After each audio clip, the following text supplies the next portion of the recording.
이재명 본인이 패가망신을 당하고 있습니다. 여기저기서 들려오는 이재명의 망하는 소리, 여러분도 기분 좋지 않으십니까? 이재명만 망하는 것이 아니라 이재명 정부의 참모진들과 민주당도 완전히 망해가고 있습니다. 이 사람들은 한몫 잡겠다는 심보로 권력을 유지하고 있지만 이제 그 실체가 모두 들통나고 있습니다.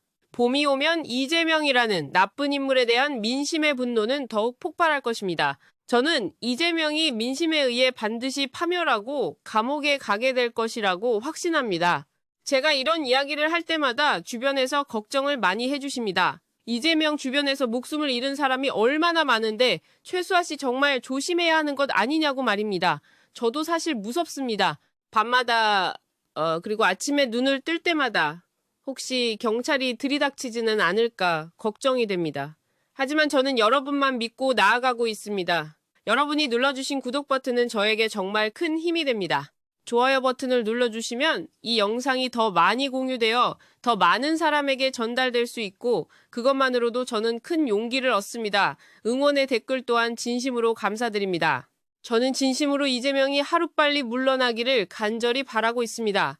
그래야만 대한민국이 안정을 찾을 수 있기 때문입니다. 첫 번째 사례를 보십시오.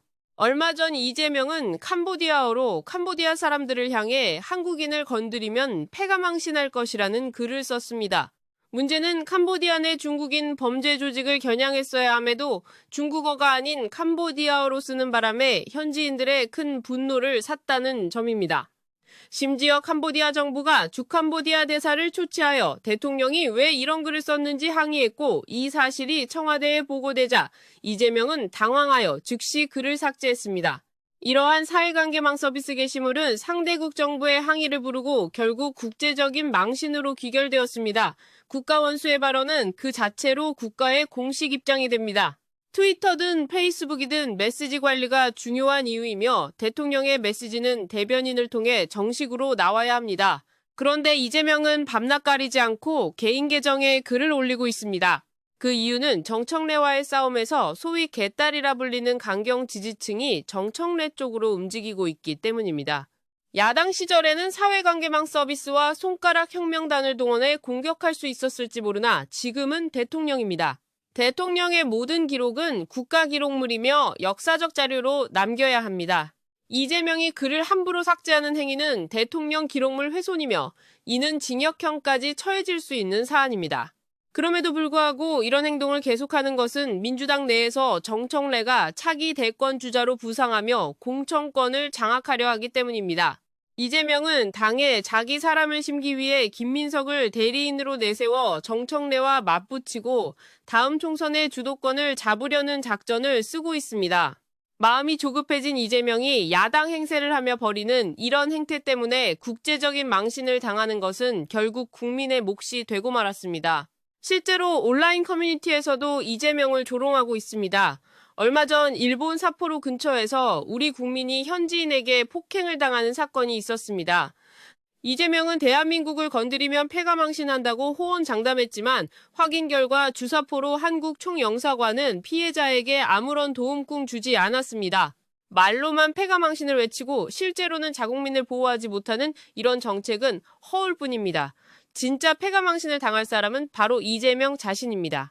부동산 매물이 없어 서민 경제가 파탄나고 있는데도 외국인 투기꾼들만 이득을 챙기고 있는 현실에 민심은 폭발 직전입니다.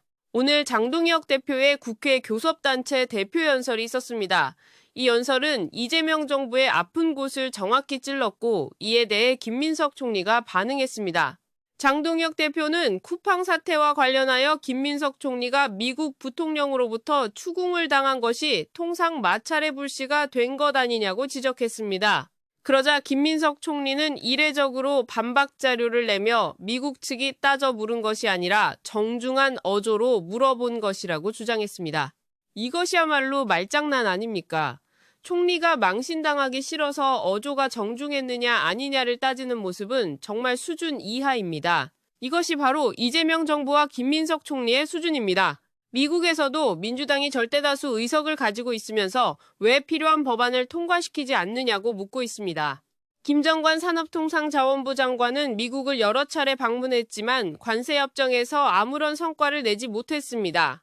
경주 에이펙 당시에 모든 합의가 완벽하다고 자랑하더니 결국 관세는 15%에서 25%로 인상되었습니다. 김정관 장관은 미국 측을 제대로 만나지도 못하고 망신만 당하고 돌아왔습니다.